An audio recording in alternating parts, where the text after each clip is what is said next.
Parole inopportune, così i magistrati definiscono il discorso fatto dal vescovo di Chioggia, che nei giorni scorsi ha difeso il tabaccaio di Corezzola, condannato al risarcimento della famiglia del ladro che ha ucciso. Rappresentanti istituzionali non dovrebbero dare giudizi sulle attività di altri organi come quello giudiziario senza avere la completa conoscenza dei fatti. Non usa mezzi termini il magistrato Lorenzo Miazzi, referente per il Veneto della ANM, l'Associazione Nazionale Magistrati. Rivolgendosi al giudice Beatrice Bergamasco, il vescovo Clodiense aveva detto senza tanti giri di parole che la giustizia aveva completato il lavoro del ladro. Il magistrato veneto bolla questa dichiarazione come inopportuna.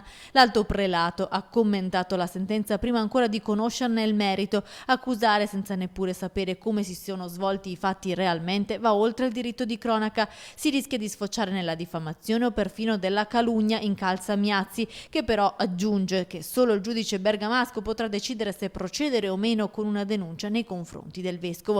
In quel caso i magistrati, dice, la sosterranno. La polemica dunque si inasprisce, il caso del tabaccaio di Corezzola continua a dividere l'opinione pubblica. Il vescovo di Chioggia però non fa marcia indietro: siamo in democrazia ed esprimo il mio pensiero. Poi precisa: non ho detto che il tabaccaio ha fatto bene a sparare, ho solo detto che il giudice forse non ha tenuto conto del perché lui ha sparato.